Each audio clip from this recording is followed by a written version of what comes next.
Mets on a Mission, presented by BetMGM. Now you're betting with the king of sportsbooks.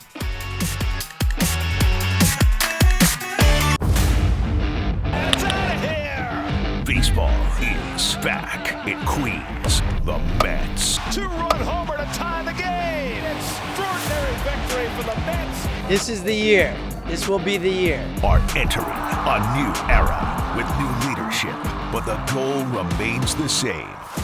Win the World Series. We're doing everything that we can to bring that championship to New York. The first pitch is about to be thrown, so we're getting you ready. He crushes this one to left field. He struck him out! For what's shaping up to be an amazing season of Mets baseball here at Citi Field. From the new faces in ballpark 8 to honoring two legendary players. This is exciting for myself as I am for Joe. New York fans taught me how to get up and never quit. to the new plans that could change the face of this stadium. It's for the win. Oh my God. This is a PIX11 special. Mets on a mission. Welcome to Citi Field, home of the Amazin Mets, with this bird's eye view courtesy of Air 11. Hello everyone, I'm Marysol Castro, one of the hosts of New York Living on PIX11 and the public address announcer for your New York Mets. And I'm Nelson Figueroa, former New York Met and co-host of Sports Nation Nightly on PIX11. We're here to celebrate the start of another season of New York Mets baseball. And what better place to do that than at Citi Field? On April 13th, the team will mark 15 years of playing here. And since that first game, this stadium has seen 4 no-hitters, including the first in Mets history, 3 World Series games, and an All-Star game. The Mets came here from Shea Stadium, where I made my team debut in 2008, retiring 14 straight batters to start the game to earn my first big league victory in 5 years. This season marks 60 years since the Mets started playing at Shea. Its home plate, pitcher's mound, and bases are memorialized in the Citi Field parking lot. Definitely something to check out. The Mets played their first game on April 11th, 1962, and it is fair to say since then, there have been some pretty incredible moments. And this year, the team is looking for more Mets magic after a disappointing 2023. Here's Mark Malusis with what to expect from this year's team. The Mets enter the 2024 season after being humbled a year ago. The highly paid underperforming team finished with just 75 wins.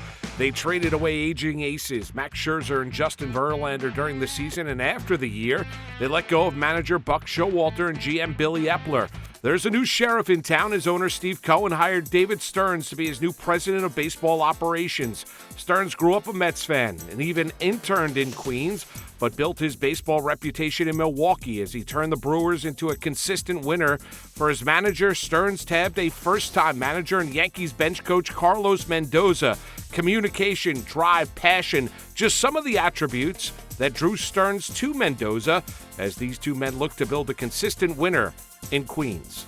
First of all, what an honor and a privilege it is for me to put in the uniform as a big league manager for the first time, and to do it for the New York Mets is a privilege, and expectations are real, right? It's New York. That the fan base has really high expectations and they want to win. As the Mets open up their 2024 season at home, ironically enough, against Milwaukee. The expectations this season not nearly as high as a year ago. The Mets starting rotation concerning, especially with the fact that ace Kodai Senga suffered a right shoulder strain and will start the season on the IL. Behind him are Jose Quintana, Sean Manaea, Luis Severino, and Adrian Hauser. Not exactly confidence-inspiring. And Pete gets one in the air to deep center field. Ruiz watches it go, and this game is tied. A monstrous home run from Pete Alonso. Big storyline this season will be the future of the polar bear, first baseman Pete Alonso. He's set to become a free agent after the 24 season. The 29-year-old hit 46 homers a year ago, and in 5 years with the Mets, 192 home runs. Alonso has made it clear he wants to remain in New York, but he also wants to get paid after hiring Scott Boras as his new agent. Mets president David Stearns is taking a wait-and-see approach and has not engaged with Alonso on contract talks. Alonso is focused on the season ahead. Just been sitting back and listening, and the only contract matters that we talked about were my 1-year contract this year, and I'm really excited to be here and playing in a iconic city like New York, I mean, it's really a blessing. Best case scenario this season as the Mets contending for a wild card spot in the National League. There are things to like in Alonso, Francisco Lindor coming off a 30-30 season, a healthy Starlin Marte in right, and Brandon Nimmo. Not to mention the power displayed by young catcher Francisco Alvarez. The Mets have questions at third base, and what will the production look like at DH? The return of closer Edwin Diaz should help a bullpen that was strengthened during the course of the offseason. For the combination of Stearns and Mendoza, they look to change the culture and play competitive baseball this season. They look to build a healthy franchise from top down. Fascinating times in Queens indeed. Here we are on the right field seats, and look what's out. The home run apple. Love it. What a unique feature here at Citi Field. It gets raised every time the Mets crush a home run with a push of this button. The Mets hope they push that button a whole lot more this year. They're also hoping for more wins. Okay, Nelson, what do the Mets need to do this year to pick up more wins? Well, first and foremost, of course, is health, right? Health is the biggest key for this Mets team. We saw that last year.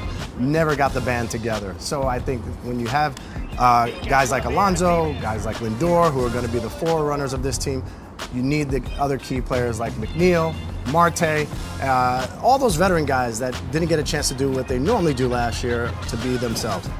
Bullpen, of course, Diaz is back, and that's going to be the biggest key to success. So I think you have those two things combined, and you have a team buying into a common philosophy with a new manager like Carlos Mendoza, things could be a lot different. They're two of the best players in Mets history, Doc and Darryl, and this season, both of their numbers will be retired.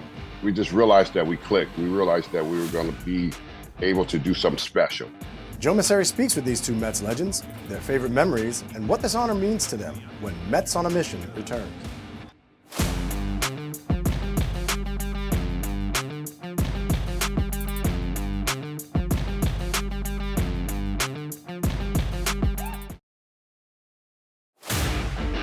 You're watching Mets on a Mission on PIX11. Welcome to the Jackie Robinson Rotunda. I love it here. This stunning front entrance is a tribute to the Brooklyn Dodgers legend, whose number 42 is retired across Major League Baseball. The Mets have retired the numbers of 2 managers and 5 players, but that will change this season. Dwight Gooden and Darryl Strawberry will have their numbers retired in 2 separate ceremonies, Gooden in April and Strawberry in June. The two recently got together with Joe Messeri to talk about their amazing Mets careers. Doc and Darryl. It's nearly impossible to mention one without the other. We just realized that we clicked. We realized that we were going to be able to do something special. Their MLB debuts just about a year apart. Both won Rookie of the Year. Darryl in '83. Warming up their third pitcher, well hit to left center field. Out of here, Darryl Strawberry's first Major League home run. Doc in '84. Making Mets history as the youngest pitcher to pitch a shutout.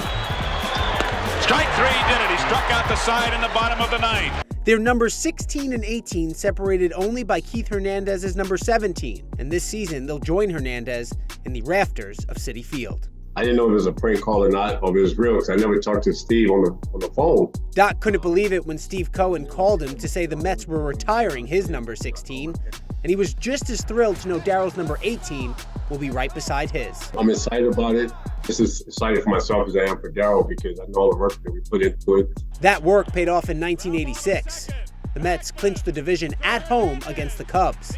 Having the fans around the field, it was scary and fun at the same time. But the playoffs were an uphill battle for the Amazins, dropping Game 1 to Houston in the NLCS and losing the first 2 games of the World Series versus Boston. New York fans taught me how to get up and never quit. New York City taught me how to get up and never quit. Those Mets never stopped fighting, rallying back to take the series in 7 games. And win it at home in New York and celebrate with the fans run out on the field, it don't get no better than that. I love that team more than anything because we had so many characters and personalities. That was the driving force. Doc could tell you that was the driving force of who we was. During his 8 years with the Mets, Darryl Strawberry was a 7-time All-Star and batted .260 with 733 RBIs and 252 home runs. Still a franchise record. Those were the best 8 years of my life, playing in Queens and in front of all the fans. Gooden pitched 10 seasons for the Mets. He recorded 1,875 strikeouts, second only to Tom Seaver, was named to 4 All-Star teams, and won the 1985 Cy Young Award. 2-2 pitch to Parrish. Got him swinging. So Dwight Gooden leading the bigs in strikeouts. But drugs and alcohol surrounded the success for both Gooden and Strawberry. Doc doubted whether this day would come with the Mets, which is why he is so appreciative of the forgiveness from the organization. You feel like you had an opportunity that slipped away, and so when you get the call and you know that it's going to happen, it's like a relief kind of. You feel like you've done everything. The organization forgave me now. I could be a part of something. But with that comes, more expectations. Where now you got to represent the team. So as both men get ready to celebrate and reflect on their place in Mets history, they say they're looking forward to reliving the amazing memories with all those who bleed blue and orange. The most important part is giving it back to the fans. Without the fans, there wouldn't be no Doc Gooden today. So I thank them very much. 1 week after Joe spoke with Darryl and 1 day before his 62nd birthday, Darryl unfortunately suffered a heart attack. But there's good news. He posted this photo on social media saying all is well. The Mets say he's now resting comfortably and wished him a speedy recovery. We wish him one too. Get well soon, Darryl. Coming up on Mets on a Mission, we head to Port St. Lucie, Florida, home of Mets spring training. I spent more than 1 week with the team there. Those sights and sounds next.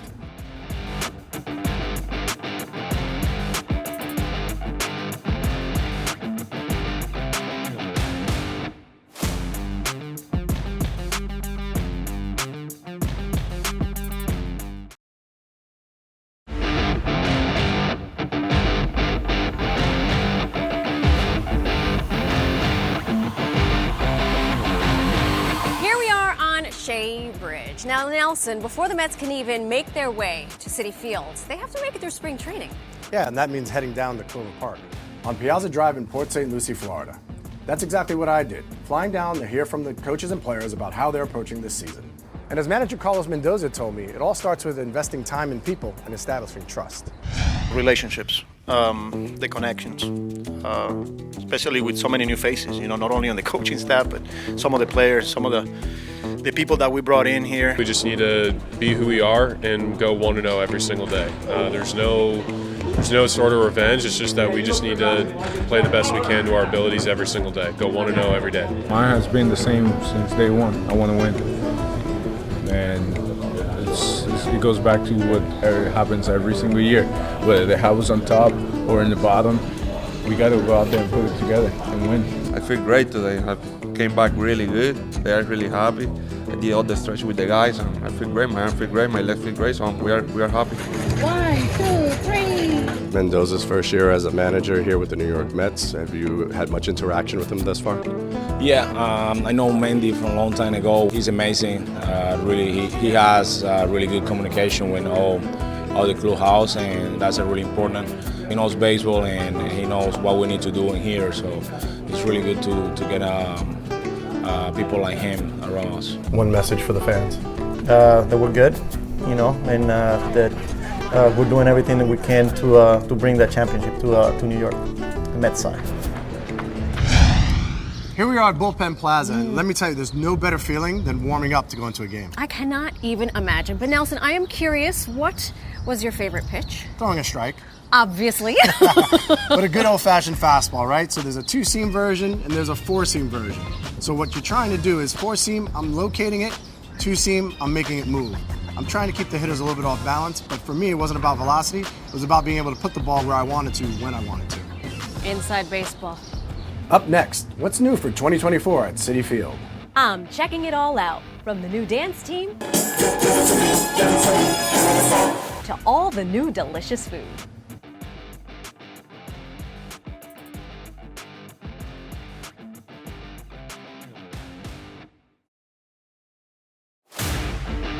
You're watching Mets on a Mission on PIX11. Nelson, welcome to the PA booth. Hey, you got a great view of everything. I need to have a great view. It's part of my job here. Yeah, and no, don't start touching buttons, please. All right, I'm sorry, but listen, I got to give you a lot of credit. You're the first female public address announcer in Mets history, and the first Latina PA announcer in MLB history. So, Marysol, what did breaking these barriers mean to you? Nelson, it has meant everything to me. I never thought I would get this job, and I really take it very seriously because although I love baseball, I love knowing that there are so many other little girls out there who want to grow up and do this job. And my hope is that even though I'm the first for the Mets and the first Latina, that I'm certainly not the last. So, shall we continue our journey? Let's do it. You know, Nelson, Citi Field has some of the best food in all of baseball. I do. One USA Today contest even named it the best stadium food in the country. And get this, for 2024, there are even more new food offerings. Plus some new exciting changes coming to the ballpark. Check it out. 1, 2, 3, 4.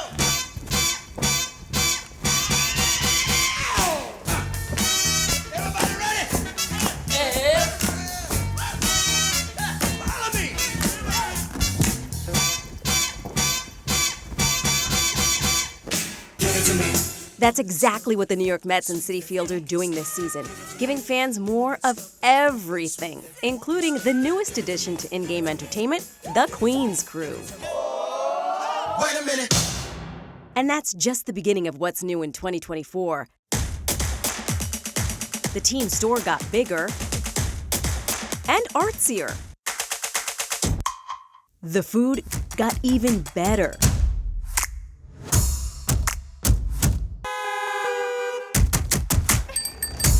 And your options to get to and from the game just got easier. Hey, hey, hey. And until further notice, I'll be here, trying to join the Queen's Crew. Chances are I should probably stick to the booth. It's a new vision for the land surrounding Citi Field. How do we create something that works for the community, works for businesses, creates jobs? What Mets owner Steve Cohen is proposing and what the next steps are.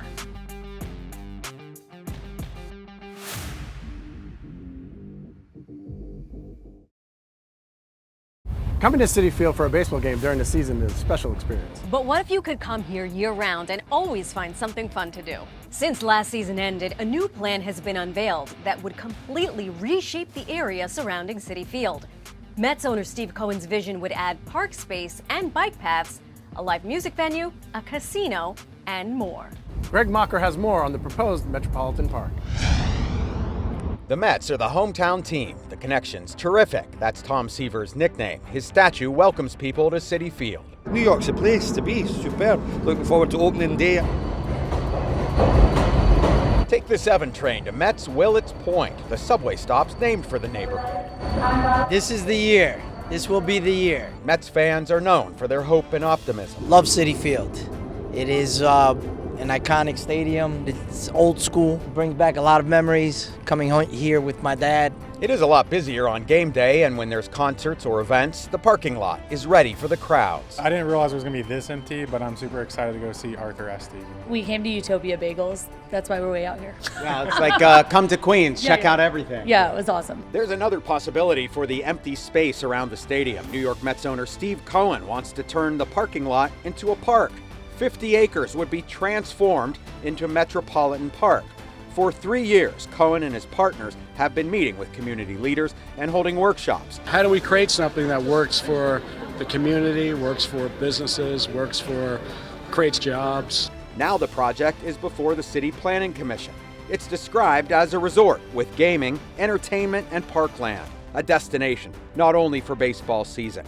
The environmental review process has started, and it requires city and state approval. There's a lot of potential here, which is something people often say about the Mets and this area. It is literally true when you walk across the street, Willets Point, look at all the work happening here. Another project is already underway for a privately financed Major League Soccer stadium and affordable housing at Willets Point. This one is set to open by 2027. I think that'd be good for the people and the environment. The soccer field would be good too. The City Planning Commission first has to approve zoning regulations for casinos downstate. Then the locations have to be determined. Fans and neighbors are waiting for the first pitch and the next step towards a new destination in Queens. That's pretty cool. I can't wait to see what happens. Yeah. That's going to do it for this PIX11 special, Mets on a Mission. Don't forget, you can catch 25 Mets games on PIX11 this year. Just head to PIX11.com/Mets Live for the full schedule and how to live stream the games. For now, I'm Nelson Figueroa. And I'm Marysol Castro. Let's go, Mets! Mets!